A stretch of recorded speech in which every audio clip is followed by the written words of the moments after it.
এখন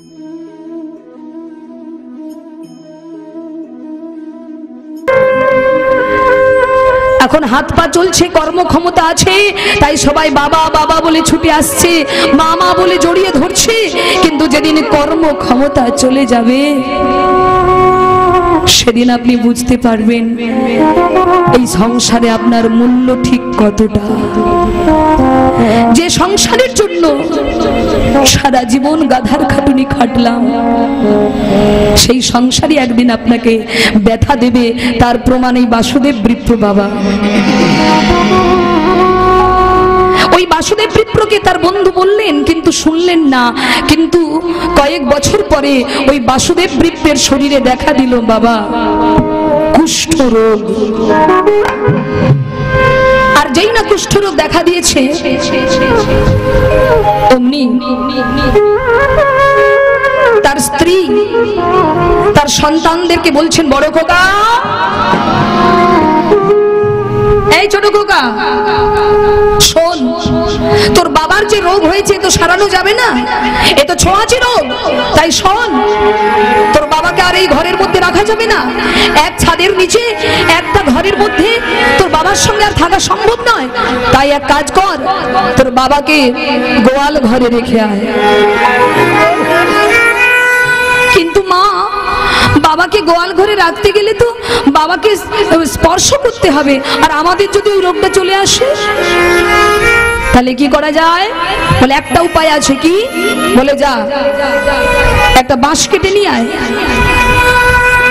খুব মন দিয়ে শুনবেন, এটা কিন্তু গল্প কথা নয়।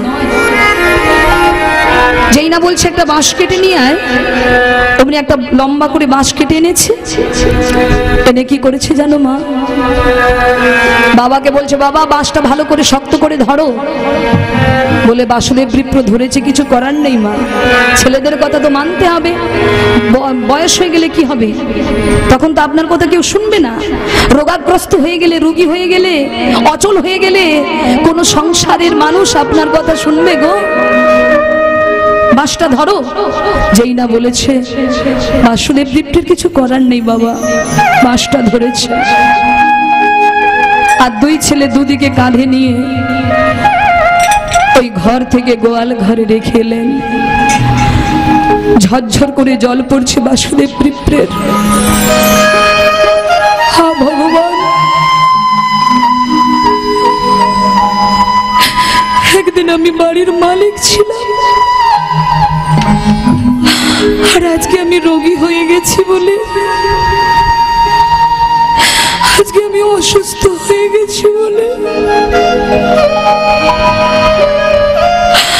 আমাকে ঘর থেকে, যেখানে গরুগুলো থাকে সেখানে আমাকে রেখে দিয়েছে। অথচ এই ঘরটা আমি কত কষ্ট করে পরিশ্রম করে বানিয়েছি। ঝরঝর করে চোখ দিয়ে জল পড়ছে। পরের দিন এত নিষ্ঠুর হয়ে গেছে সমাজ, এত নিষ্ঠুর সংসারের মানুষ। মানুষটা যে বেঁচে আছে তাকে একবার পর্যন্ত দেখতে পর্যন্ত যায়নি তার স্ত্রী গোয়াল ঘরে। তার যে দেহে প্রাণ আছে, তার যে উদরে ক্ষুধা আছে, বাসুদেব বিপ্র ক্ষুধার জ্বালা সহ্য করতে না পেরে ডাকছে, গিন্নি আমায় একটু খেতে দাও। আমার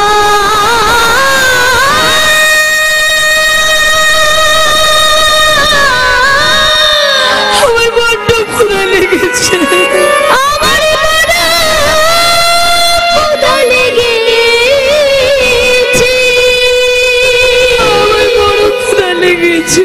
আমায় খেতে দাও।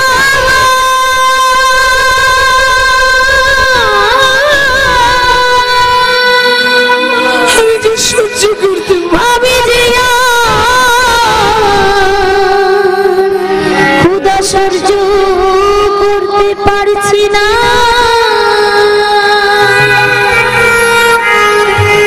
গিন্নি আমায় বড় ক্ষুধা লেগেছে, খেতে দাও। আর যে ক্ষুধার জ্বালা সহ্য করতে পারছি না। অমনি গিন্নি একটা পাত্রে করে কিছুটা অন্ন সাজিয়েছে মা। যে পাত্রে কাউকে খেতে দেওয়া যাবে না, পাত্রটা অচল হয়ে গেছে। যে পাত্রে কাউকে খেতে দেওয়া যায় না, সেই একটা ভাঙা পাত্রে সামান্য কিছু অন্ন এনে অমনি বলে উঠল, এই যে ঘাটের মোড়া, এভাবে চিৎকার করছো কেন? এমন ভাবে চিৎকার করছো পাড়ার লোকে ভাববে যে আমি তোমায় খেতে দেই না।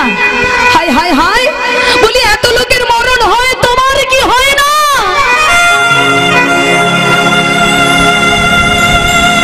গিন্নি, কি বলছো তুমি? কি আর বলবো? সকাল থেকে শুধু খাই খাই বলে চিৎকার করছো। বলি রোজগার কিছু করেছো যে তোমাকে খেতে দেব? কি খেতে দেব তোমায়? এত লোকের মৃত্যু হয়, তোমার হয় না? এই নাও খাও, জন্মের খাওয়া খাও। বলে কি করেছো বাবা? সেই ভাতের থালাটা ছুঁড়ে ফেলেছে। আর বাসুদেব বিপ্র অপলক নয়নে স্ত্রীর বদন পানে তাকিয়ে বলছে, গিন্নি তুমি আমার সঙ্গে এমন কেন ব্যবহার করছো? মনে পড়ে এই তো কিছুদিন আগে তুমি আমার হাতটা ধরে বলেছিলে, তুমি নাকি আমায় খুব ভালোবাসো, তুমি নাকি আমাকে ছেড়ে থাকতে পারবে না, আমাকে না দেখলে তুমি নাকি বাঁচতে পারবে না। আর আজকে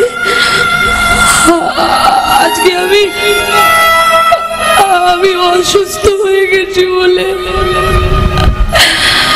আমার কর্মক্ষমতা চলে গেছে বলে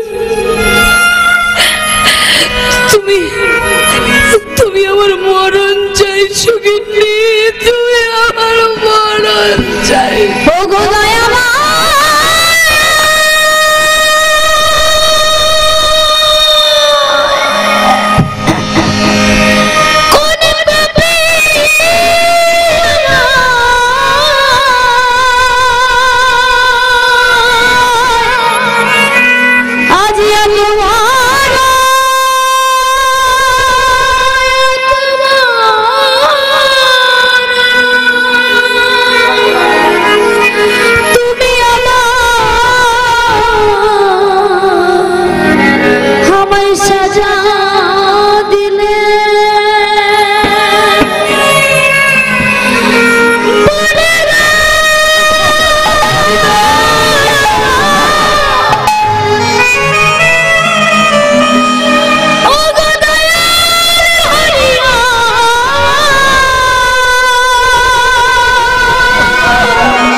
সেই মাটিতে ছড়িয়ে ছিটিয়ে পড়ে থাকা সেই অন্ন অর্থাৎ ভাতগুলো একটা একটা করে বাসুদেব বিপ্র কুড়িয়ে কুড়িয়ে খাচ্ছে মা। চৈতন্য চরিতামৃতে এই ব্যাখ্যাটি তুলে ধরেছেন। আর যখন সংসারের এই দশা, বাসুদেব বিপ্র তখন বন্ধুর কথা মনে পড়লো। বন্ধু, আমার বন্ধু আমায় বলেছিল গৌর চরণে আশ্রয় নিতে। গৌর হরি নাকি খুব দয়াল, তিনি নাকি যাকেই পায় তাকেই কোল দেয়। কিন্তু আমার এই অসময়ে আমি গৌর হরিকে পাবো কোথায়? তাই প্রত্যেক দিন গৌর গৌর নাম জপ করতে থাকি। থাকে হৃদয়ে। হঠাৎ একদিন লোকমুখে সংবাদ পেলেন বাবা পাশের গ্রামে গৌর হরি এসেছে। বহু ভক্ত গৌর হরিকে দর্শন করবার জন্য ছুটে যাচ্ছে। আর বাসুস্থ ওই বাসুদেব বিপ্র,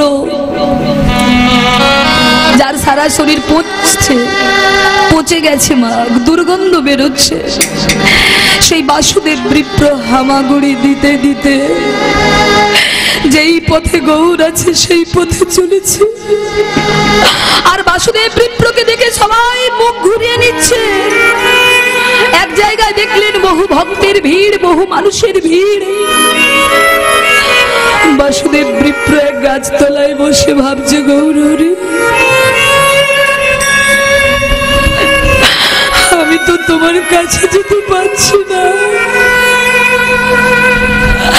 আমি তো অসুস্থ, তুমি কৃপা করে আমাকে একবার দর্শন দাও। সেই বৃক্ষতলায় বসে ডাকছেন, গৌর হরি, গৌর হরি, গৌর হরি, দয়াল হরি, গৌর হরি, ও গো দয়াল গৌর হরি,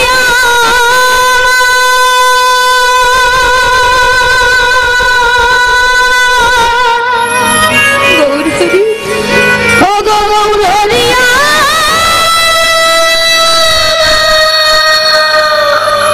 বাবা অন্তর্যামী গৌর হরি ডাক শুনতে পেয়ে সকল ভক্তকে সরিয়ে দিয়ে বাসুদেব বিপ্রের কাছে এসে ডাকলেন, বাসুদেব, বাসুদেব, এই তো আমি এসেছি, একবার আমার পানে চাও। বাসুদেব বিপ্র বদনখানা তুলে বললেন, প্রভু, প্রভু তুমি এসেছো, তুমি এসেছো দয়াল। বাসুদেব এসো, আমার কাছে এসো। না না প্রভু, আমার সারা শরীর তো পচে গেছে, আমি কেমন করে আপনার কাছে যাব? এসো বাসু। এই বলে গৌর হরি বাসুকে জড়িয়ে ধরলেন। ভক্তমণ্ডলী, ভক্তিমতী মায়েরা,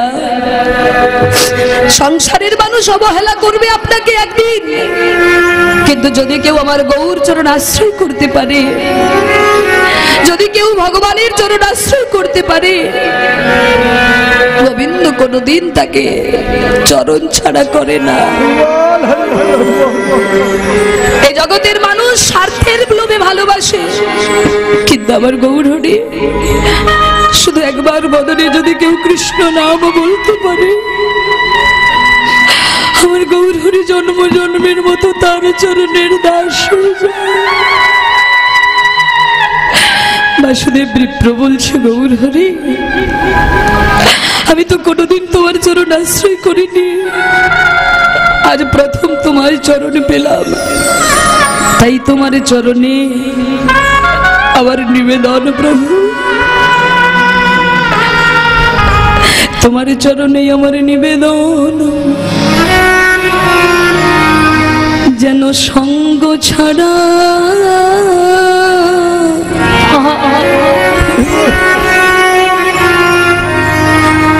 আমায় করো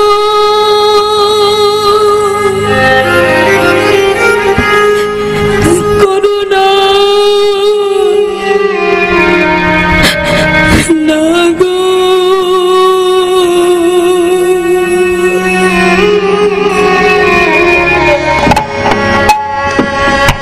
আমায় সঙ্গ ছাড়া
সঙ্গ ছাড়া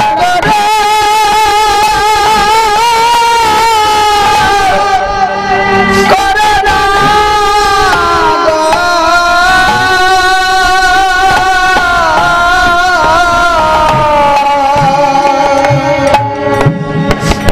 ভক্তমণ্ডলী, আজকে যারা আপনারা সংসারকে পেছনে ফেলে কিছু সময়ের মতো আজকে আপনারা এই সাধু সঙ্গ সৎসঙ্গ করবেন বলে আজ আপনারা আসনে এসে বসেছেন। আপনারা আসেননি, মা গৌরহরি কৃপা করে আপনাদেরকে এনেছে। আপন ইচ্ছায় জীব কোটি বাঞ্ছা করে, কৃষ্ণ ইচ্ছা না হইলে বাঞ্ছা নাই স্ফুরে। তাই যারা কৃপা করে আজকে এসেছেন গৌরহরির শ্রী চরণতলে, গৌরহরির পাঠশালায়, আসুন না মা, আসুন না বাবা। কারণ যেখানে হয় হরিনাম সংকীর্তন সেই হয় মধুর বৃন্দাবন। যেখানে নাম সেখানে নাকি নামই আছে। ভগবান বলেছেন নাহং তিষ্ঠামি বৈকুণ্ঠে জগেনাং হৃদয় নচ মদ ভক্ত যত্র গায়ন্তি তত্র তিষ্ঠামি হে নারদ। যেখানে নাকি তার গুণকীর্তন হয় সেখানে নাকি তিনি উপস্থিত থাকেন। তাই এই বিশ্বাস নিয়ে আমরা হয়তো আমাদের এই পাপ চোখে তাকে দর্শন করতে পারছি না, কিন্তু তিনি আছেন আমাদের মাঝখানে। তাই মনে করুন গৌরহরি আমাদের সম্মুখে রয়েছে, আর গৌরহরির রাঙা চরণ দুটি মনে করে আজ আমরা সবাই মিলে গৌরের চরণে প্রার্থনা করব। গৌরহরি, যেদিন আমার আপন বলতে কেউ থাকবে না,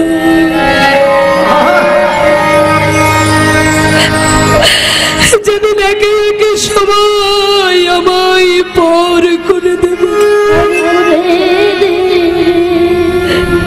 যেদিন সংসারের মানুষ সবাই আমায় অবহেলা করবে, যেদিন আমার আপন বলতে আর কেউ থাকবে না, আমার ওই শেষের দিনে যদি তোমায় ডাকার সুযোগ আর না পাই,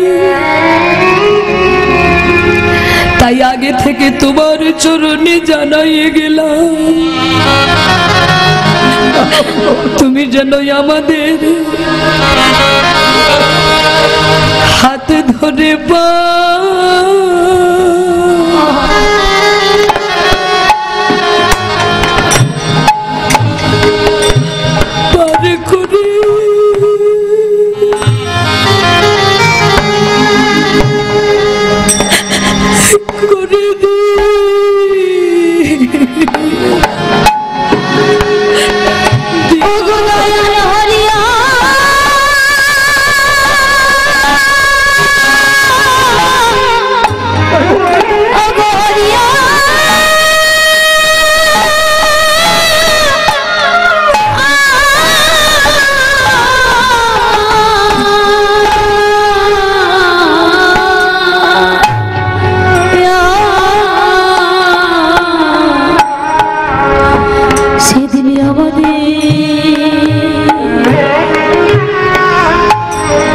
আমাদের হাত ধরে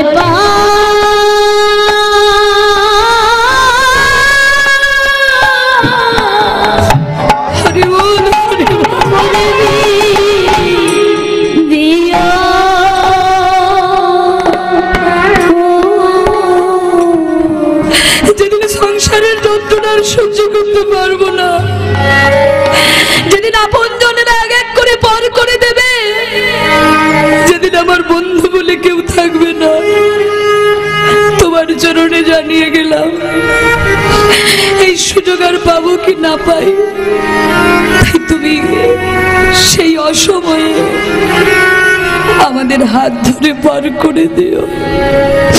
সবাই একটু চোখের জলে গৌরহরিকে প্রার্থনা করুন মা, কারণ ভগবান জগতে একটা জিনিস পছন্দ করে, যদি কেউ তাকে দুফোঁটা চোখের জলে গৌর তোমার হলাম বলে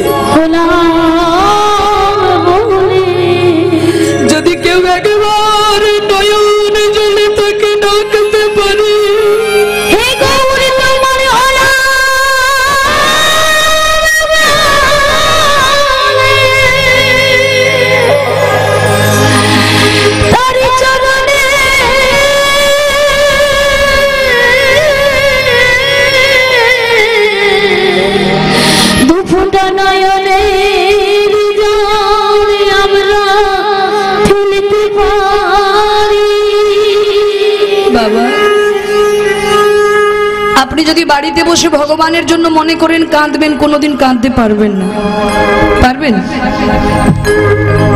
চোখে জল আছে আমাদের? বাবা, ছেলে যদি আঘাত দিয়ে কথা বলে, বাবা গুমরে গুমরে কাঁদে। স্বামী যদি আঘাত দেয়, স্ত্রী কাঁদে। যন্ত্রণা পেলে কাঁদি, বিপদে পড়লে কাঁদি। কিন্তু কোনোদিন ঠাকুর ঘরে গিয়ে নিতাই গৌরের চরণ ধরে কাঁদতে পারি কি? পারি না বাবা।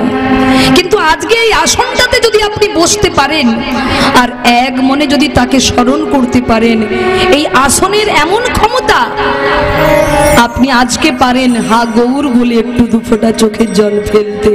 কেন? কারণ আপনার সামনে যিনি বসে আছেন তিনি একজন ভক্ত। আপনার ডান দিকে যিনি বসেছেন তিনি ভক্ত। আপনার বাম দিকে যিনি বসেছেন, আজ এখানে যারা যারা এসেছেন সবাই হলেন প্রভুর ভক্ত। কেন? কারণ ভক্ত না হলে তার গুণকথা শুনতে কেউ আসে না। এটা হচ্ছে সাধু সঙ্গ। আপনার ইচ্ছা করবে না, কিন্তু এই আসনে যদি বসেন, এমন তার ক্ষমতা, এমন তার কৃপা, আপনার চোখে জল আসবেই আসবে। নিতাই গৌর হরি হরি। তাই আজকে একটু চোখের জলে ভগবানকে ডাকুন, প্রভু আমাদের তুমি পার করে দিও। শুনেছি তুমি নাকি করুণাময়, দয়াময়, তুমি নাকি পতিতে পাবন। এই বিশ্ব ব্রহ্মাণ্ডে আমার মতো পতিত তুমি আর একটিও পাবে না। আমি ভক্তিহীনা, ভজনহীনা, কেমন করে তোমায় ডাকতে হয় আমি জানি না,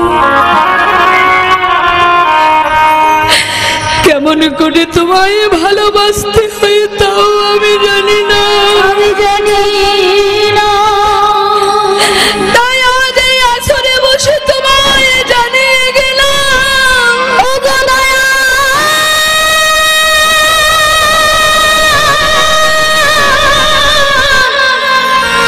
ও গো দয়া,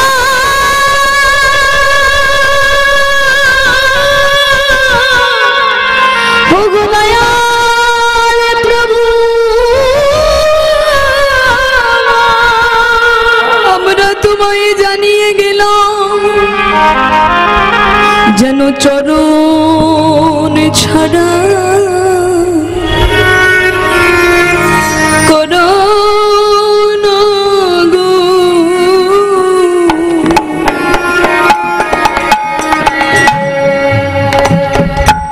আমার চরণ ছাড়া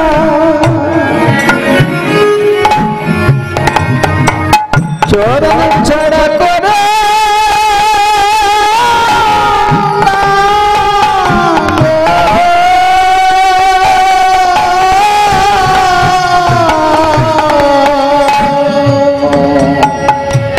আমায় চরণ ছাড়া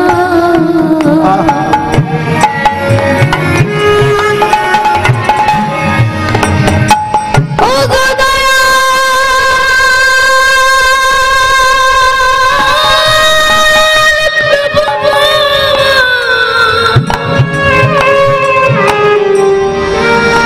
ও গো দয়া প্রভু আমার,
ভক্তমণ্ডলী, আজকে সেই গৌর সুন্দর কি করেছেন? অগণিত ভক্তবৃন্দ সঙ্গে নিয়ে সুরধ্বনি তীর দিয়ে হরিনাম গাইতে গাইতে চলেছেন। খোল করতাল সঙ্গে নিলেন আর নিয়ে বললেন, হে জীব, তোমরা সবাই মিলে হরিনাম করো, হরিনাম ছাড়া গতি নাই। তাই আজকে গৌর সুন্দর চলেছেন কেমন করে?